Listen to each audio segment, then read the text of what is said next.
சம்பவம் நடந்து எனக்கு ஒரு இழப்பு. அது ஈடுகட்ட முடியாது. நீங்கள் பல தடவை சொல்லிட்டு ஈடுகட்ட முடியாது சார். நான் இப்போ அவனை வாங்கி நான் தகனம் பண்ணிட்டேன்னு வச்சுக்கோங்களேன். நான் ஒரு லேடி, இந்த குடும்பத்தில் இப்போ கார்டியன் வாங்கலாம் அப்படின்னு நான் ஏதாவது செஞ்சுட்டேன். நாளைக்கு அதில் ஒரு ஃபால்ட் இருந்திருக்கு. நீ யார்கிட்ட கேட்டு செஞ்சேன்னு மற்றவங்க என்ன கேட்பாங்க. என் குடும்பத்தில் ஒரு ஜென்ஸ் கேட்குறாங்கன்னு வச்சுக்கோங்க. நான் என்ன கேட்குறேன்னா, எனக்கு வந்து ஆரம்பத்தில் நான் வந்து ரோட்டில் நின்று ஸ்ட்ரைக் பண்ணதுக்கப்புறம் தான் சார் நீங்கள் வந்து எனக்கு பார்க்க விட்டீங்க. நான் அதுக்கு முன்னாடி 3 ட்ரிப்பு முயற்சி பண்ணும்போது இதே இடத்துல வேற ஒரு சார் வந்து சாவி தொலைஞ்சிருச்சு பார்க்க முடியாதுன்னு சொல்லி என்னையும் வெளியே தந்தாங்க. அப்போ நான் ரோட்டில் போய் உட்காந்துப்போம். சார் நீங்கள் வந்து என்னை கூட்டிகிட்டு போய் எங்கள் அம்மா கையை பிடிச்சி கூட்டிகிட்டு போய் பார்க்க வச்சிங்கல்ல சார், செஞ்சீங்களா சார்? அது நடந்துச்சுல. நான் முதல்ல அதே அந்த அதிகாரிகிட்ட என் தம்பியை பார்த்து இது தம்பி தானா நான் உறுதிப்படுத்தணும்னு சொல்லும்போது ஏன் என்ன ஒரு செகண்ட் பார்க்க விடலை சார்? சொல்லுங்க. மார்ச்சரிக்கு வந்து ஹாஸ்பிட்டல் மேனேஜ்மெண்ட் பொறுத்தவரைக்கும் வந்து அவங்க தான் வச்சுட்டு எப்போ இது பண்ண ஓப்பன் பண்ண அவங்க தான் பார்க்கணும். அது கம்ப்ளீட்டாக போலி கூட பண்ணுறது. அதனால தான் நானே வந்து உங்களை கூப்பிட்டு போயிட்டு கம்ப்ளீட்டாக அந்த உடலை காட்டி உங்ககிட்ட நான் எக்ஸ்பிளைன் பண்ணேன். ஸோ அன்றைக்குள்ள உங்க கூட தான் இருக்கேன், மறுநாளும் உங்க கூட தான் இருக்கேன். அதுக்கடுத்து நீங்கள் உங்ககிட்ட சொன்ன எல்லா வாக்குகளும் நடவடிக்கை எடுக்கும். எல்லாமே பாரபட்சமற்ற முறையில் வந்து வெளிப்படையாகவும் நேர்மையாகவும் நடவடிக்கை எடுக்கும். அதுக்கடுத்து யாரையும் அரெஸ்ட் பண்ணியிருக்கோம், குற்றவாளிகளை கைது பண்ணிட்டோம் உடனடியாக. அதுக்கடுத்து நீங்கள் கேட்ட மாதிரி போஸ்ட்மார்ட்டம் பண்ண வீடியோ ரெக்கார்டும் கொடுத்தாச்சு, ரிப்போர்ட்டும் உங்கள் கையில் கொடுத்தாச்சு. ஸோ கவர்மெண்ட் பொறுத்த வரைக்கும் ரொம்ப வெளிப்படையாகவும் நேர்மையாகவும் இந்த வழக்கை வந்து விசாரணை பண்ணிருக்கோம். கண்டிப்பாக அதில் யார் குற்றவாளிகளும் அவங்களுக்கு வந்து தண்டனை விரைவாக வாங்கி கொடுத்து நாங்கள் நடவடிக்கை. அதில் எனக்கு எந்த ஒரு மாற்று கருத்தும் கிடையாதுன்னு வச்சுக்கோங்க. நான் வந்து நம்புறேன் உங்களை முழுசா. நீங்கள் எனக்கு நீதி வாங்கி தருவீங்க. எனக்கு ஒரு செகண்ட் ஒப்பீனியன் நான் தரதுக்கு ஒரே ஒரு சான்ஸ் கொடுப்பீங்களா?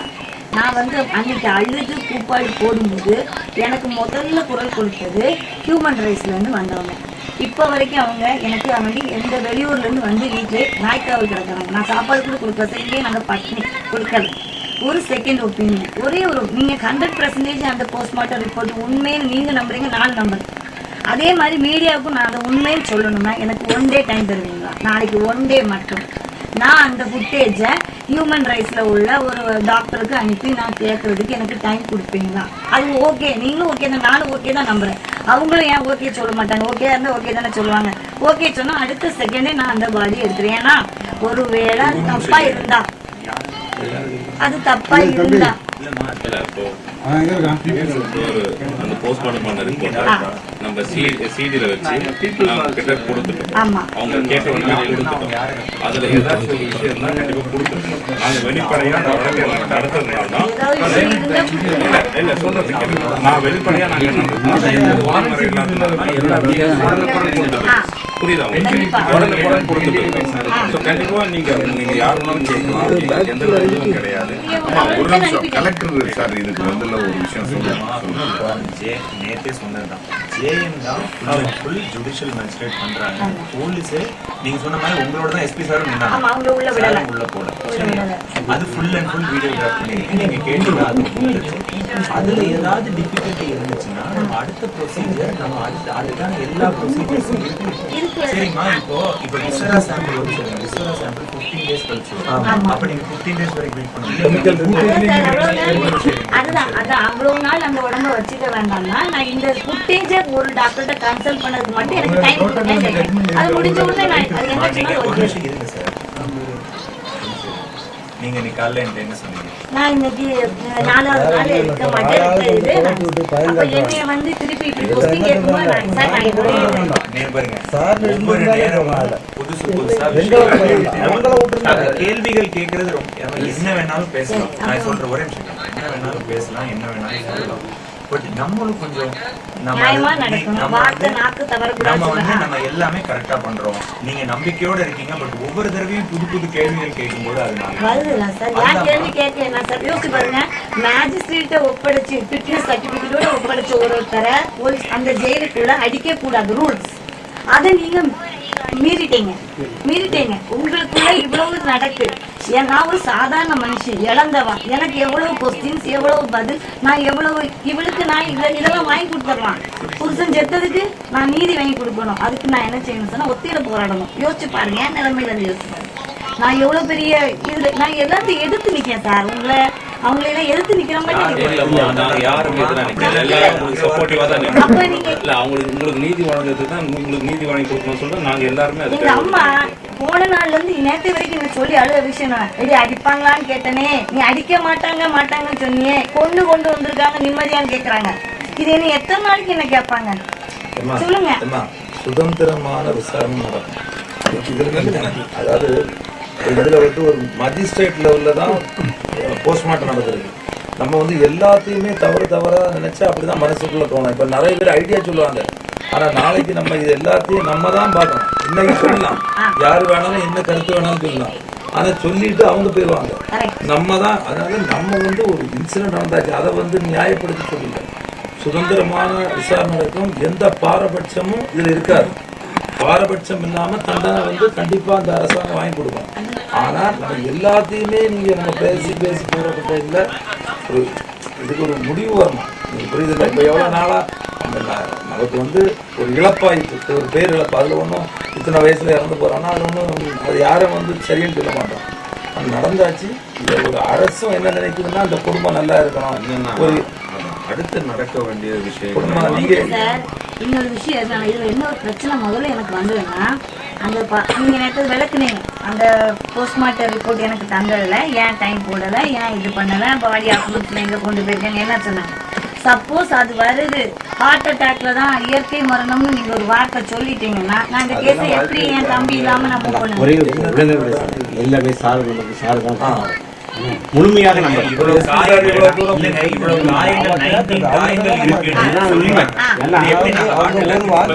வழக்கே இப்போ கொலை வழக்காக மாத்தி நம்ம வழக்கு பதிவு பண்ணிருக்கோம். இல்ல அதுல இன்னொரு விஷயம், 19 நான் என் கண்ணால என் தம்பியை பார்த்தேன். அந்த பாடியை ஓபன் பண்ணி என்கிட்ட காமிச்சப்போ அவனுடைய பிறப்புறுப்பை நான் பார்த்தேன். அதுல இருந்த விதை வீக்கம் கட்ட நான் பார்த்தேன் சார் என் கண்ணால. அது இதுல மென்ஷன் ஆகல. இந்த 19 இன்ஜுரிஸ்ல நல்ல 2-3 பேர்ட்டையும் காமிச்சாச்சு, அது இதுல பண்ணல. ஒரு வார்த்தை கூட நம்ம உங்களை கேட்க முடியாது, அந்த அளவுக்கு கிளியரா இருக்கு. இல்ல நீங்க இப்படியும் சொல்றீங்க, நீங்க ஒண்ணு ஒருத்தரை நம்பணும், இல்ல நீங்க நம்ப கூடாது. நீங்க அப்ப நாங்க 2 பேரும் தான் நிர்வாகம் நடத்துறோம். நீங்க சொல்லுங்க,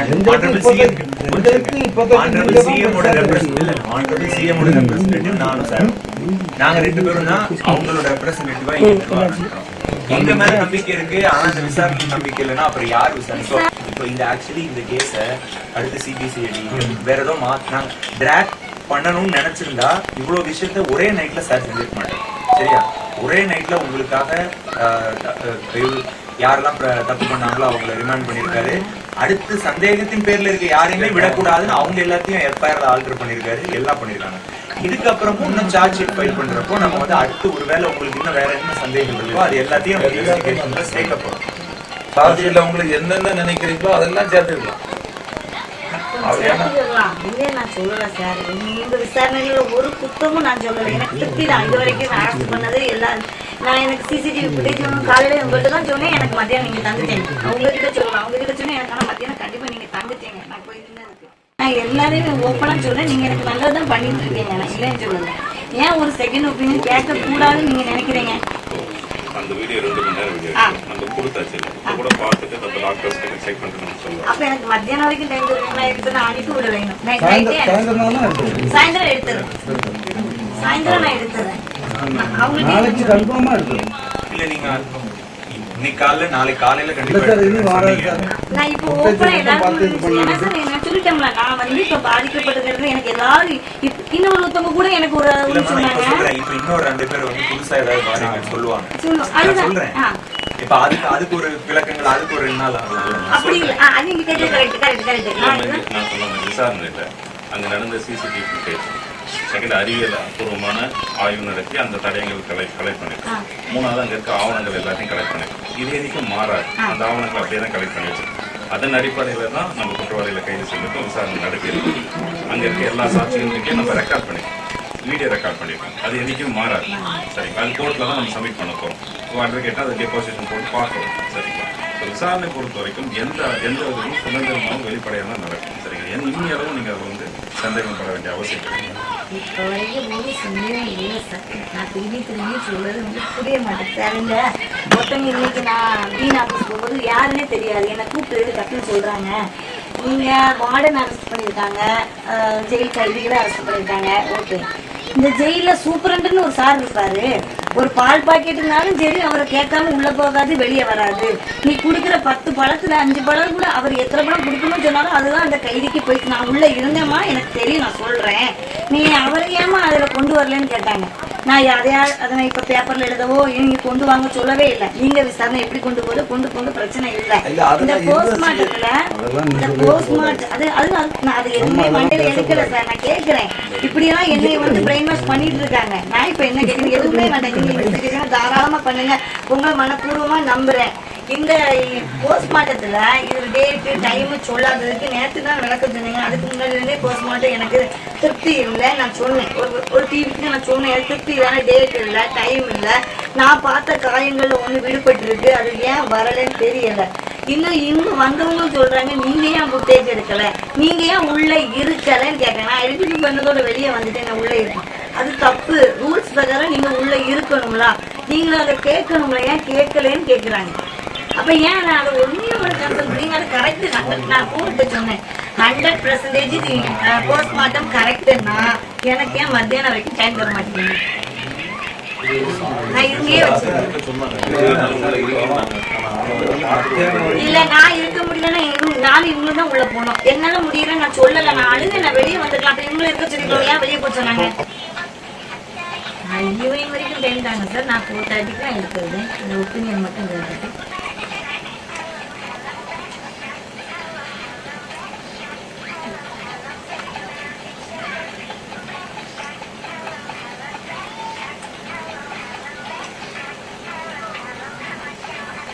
எது மாதிரியான ஒப்பீனியன் கேட்பீங்க? ஃபுட்டேஜை நான் ஹியூமன் ரைட்ஸ்ல உள்ள டாக்டர்கிட்ட காணிக்கிறேன். ஒரே ஒரு விஷயம், அந்த காட்டுற டாக்டர் வெரிஃபைடா கரெக்டான டாக்டராங்கிறது எங்களுக்கு எப்படி தெரியும்? ஒரு நிமிஷம் உங்களை தப்பு சொல்லுது, உங்களை கைட் பண்ணுவாங்க. அந்த மாதிரி அவங்க யாரும் தப்பா கைட் பண்ணி அப்படி எதுவும் இஷ்யூ ஆச்சுன்னா அதை எப்படி நான் உங்களுக்கு புரிய வைக்கணும் சொல்லுங்க. இப்ப இவங்க ஒரு டீன், அவங்க படிச்சிருக்காங்க டீனு. ஸோ இப்போ வந்த டாக்டரும் தூத்துக்குடி மெடிக்கல் காலேஜ் வந்து வந்திருக்காங்க, இன்னொருத்தங்க திருநெல்வேலி மெடிக்கல் காலேஜ் வந்திருக்காங்க, ஒருத்தங்க கன்னியாகுமரி மெடிக்கல் காலேஜ். ஸோ இவங்க எல்லாமே வந்து ஓகே. இப்போ நீங்க காட்டுற டாக்டர் யாரு, அவர் என்ன ரெஜிஸ்டர்டு, அவரோட இது என்ன, அது வந்து உங்களை வந்து நேரடியாக பார்க்கணும்னு சொல்றாங்க. அது பார்க்கலாம். இப்ப இவங்க நான் டாக்டர், நான் அதான் சொன்னோம். இல்ல நான் டாக்டர், ஒரு நிமிஷம் நான் டாக்டர். இப்ப நீங்களும் டாக்டர் தான், நானும் டாக்டர், நம்ம எல்லாம் பொது மக்கள் தான். அவங்க சொல்ற அந்த டெக்னிக்கல் டேர்ம்ஸ் நமக்கு புரிய போறது. அப்படி ஏதாவது டெக்னிக்கலா ஏதாவது மாற்றி சொன்னா அது யாரு அதை வெயிட் பண்றது, அதை வெரிஃபை பண்றது சொல்லுங்க. இங்க வந்து பேசுறீங்க. இல்ல அது யாரு வெயிட் பண்றது, அவங்க யாருங்க, அவர் யாரு? ஹியூமன் ரைட்ஸ்ல இல்ல அதுக்கு உங்களுக்கு தான் இவங்க 2 பேர் ரெப்ரசன்ட் பண்ணிருக்காங்க, வெயிட் பண்ணுங்க. அவங்க தான் சார், அவங்க தான். நீங்க யாரு பண்ணா? நானும் விஜய் தான் வந்தோம். சரி, ஒருத்தர் ரெப்ரசன்ட் பண்ணுங்க, நீங்க ஒருத்தர் ரெப்ரசன்ட். Yes sir. நாங்கள் ப்ரிஃபர் பண்ணுறது நீங்கள் சொல்கிறது போல் வெரிஃபைட் டாக்டர்ஸ் தான். நாங்கள் ஏதோ சாதாரண டாக்டர்ஸ் கிட்ட நாங்கள் போகிறத கேட்டோம். எங்கள் சார் வந்து அவ்வளோ குவாலிஃபைடான டாக்டர்ஸ் தான் நம்புவாங்க. எல்லா டாக்டர்ஸும் நம்பப்படுறது. அட்வொகேட் ஹென்ரி சார், மக்கள் கண்காணிப்பு அங்கே இருந்தால் நாங்கள் வந்துருக்கோம். ஓகேங்களா? எங்கள் சார் சொன்னது நம்ம ஒரு செகண்ட் ஒப்பீனியன் கேட்போம். செகண்ட் ஒப்பீனியன் கேட்டு அது ஓகேவா இருந்ததுன்னா கண்டிப்பாக நம்ம வாங்கிடுவோம். அதைத்தான் நாங்கள் அக்கா கிட்ட சொன்னோம். சார் அக்கா கிட்ட அதான் பேசினாங்க. அக்கா சாருன்னு சொல்றது அவர் யாருன்னு ஒரு ஆத்தரைஸ்டு இதுல உள்ளதா யாரு?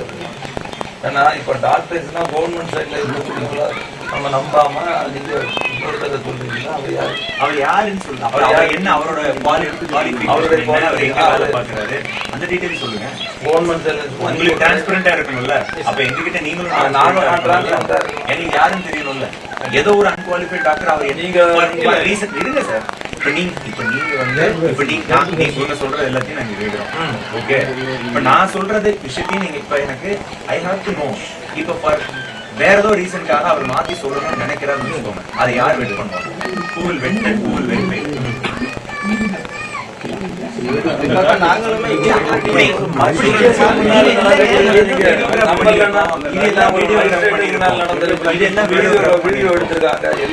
இது வந்து ஒரு பேர் போய் சொல்லலாம், இருக்கிற 50 பேரும் போய் சொல்ல முடியாதுல்ல. 50 பேரும் பேசி 19 காயம் இருக்கு. அதுக்கப்புறம் நீங்க நம்பலாம். இப்ப நீங்க இத்தனை பேரை நம்பல, ஆனா அந்த ஒரு காசு நாங்க எல்லாம் மத்தியானம் வரைக்கும் எனக்கு டைம் கொடுங்க, நான் ஒரு 4:30 தான் நான் மாதிரியே மத்தியானம் வரைக்கும் டைம். அதுக்கப்புறம் பிரச்சனை இல்லை. இப்போ எங்களோட கடமை வந்து பாடி உங்ககிட்ட கொடுக்கணும், கட்டாயப்பட்டு கொடுக்கணும் இல்லை. இறந்தவங்க வந்து ஒரு மரியாதை பூர்வமாகவும் அவங்களுக்கு வந்து பாடிக்கு ஒரு இன்டெகிரிட்டி இருக்கு. கான்ஸ்டியூஷன் அதுதான் சொல்லுது. அந்த மரியாதை பூர்வமாக அடக்கம் பண்ணது தான் எங்களோட பொறுப்பு. அதுக்காக தான் அடக்கம் பண்ணுறது தான் நாங்கள் வந்திருக்கோம். சரிங்களா? ஸோ மற்றபடி உங்ககிட்ட பாடி ஒப்படைச்சு நாங்கள் வந்து விலைக்கிட்டுலாம் வரல. அதுக்காக தான் 2 மினிஸ்டர் வந்திருக்காங்க, கலெக்டர் வந்திருக்காரு, நாங்கள் வந்திருக்கோம். சரிங்களா? அந்த பாடிக்குள்ள மரியாதை பூர்வமாக அடக்கம் பண்ணணும். அதுதான் எங்களோட ஒரே இதுதான், வேற ஒன்றும் கிடையாது. நாளைக்கு பண்ண வரணும், சாயந்தரம் ஈவினிங் பண்ணலாம்.